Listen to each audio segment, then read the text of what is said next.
సాధారణంగా మనం సనాతన ధర్మంలో గురు పూజ అని చేస్తాం. నాకు అలవాటైపోయి ప్రవచనాల్లో సనాతన ధర్మము అని వస్తూ ఉంటుంది నాకు హిందూ అన్న మాటకి ప్రత్యామ్నాయంగా. సనాతన ధర్మంలో గురు పూజ అత్యంత ప్రధానమైన పూజ.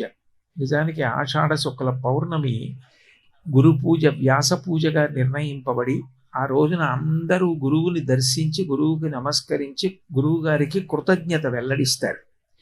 కానీ హెడ్గేవార్ గారు గురు పూజ చేసినప్పుడు ఒక వ్యక్తికి గురు పూజ చెయ్యడం అన్న పద్ధతికి బదులుగా ధ్వజానికి అంటే పతాకానికి గురు పూజ చెయ్యడము అన్న పద్ధతిని ప్రవేశపెట్టి, ఎందుచేతనంటే ఒక వ్యక్తిని గురువుగా భావన చేస్తే ఏ కారణం చేతనైనా కాలంలో ఆయన యందు ఏదైనా దోషం ప్రవేశించినా, ఒకవేళ ఆయనలో కొంతమందికి కొన్ని నచ్చని విషయాలున్నా దాని చేత ఆ గురు భావన యందు దోషం కలుగుతుందని పతాకాన్ని గురువుగా స్వీకరించి పతాకానికి ధ్వజానికి గురు పూజ చెయ్యడం అన్న పద్ధతిని ప్రవేశపెట్టారు.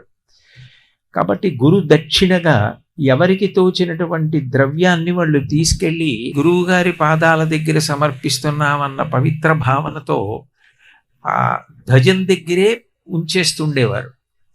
ఆ ద్రవ్యంతోటే సంస్థని నిర్వహణ చేస్తుండేవారు. ఎందుచేతనంటే ఎవరి దగ్గరో ధనం తీసుకుని ఒక సంస్థని నడిపారనుకోండి, వారు చాలా ఎక్కువ ద్రవ్యాన్ని సమకూరిస్తే కొన్నాళ్ళు పోయిన తర్వాత ఆయనకున్న భావజాలాన్ని సంస్థ మీద రుద్దడానికి ప్రయత్నం చేస్తాడు. నేను ఇంత ద్రవ్యం ఇచ్చాను, నాకంటూ ఇక్కడ ఒక పలుకుబడి ఉండాలి, కాబట్టి నేను ఎట్లా చెప్పానో అట్లా ఈ సంస్థ నడవాలి అన్న ఒక భావన దాత యందు ప్రవేశించవచ్చు. ఇంత ద్రవ్యాన్ని ఇస్తున్నాడు, సంస్థని నడుపుతున్నాడు, ఈయన మాట కాదనడం ఎందుకు అని చెప్పి ఆ వ్యక్తి చెప్పినటువంటి మాట వినే స్థితికి ఒక సంస్థ జారిపోవచ్చు.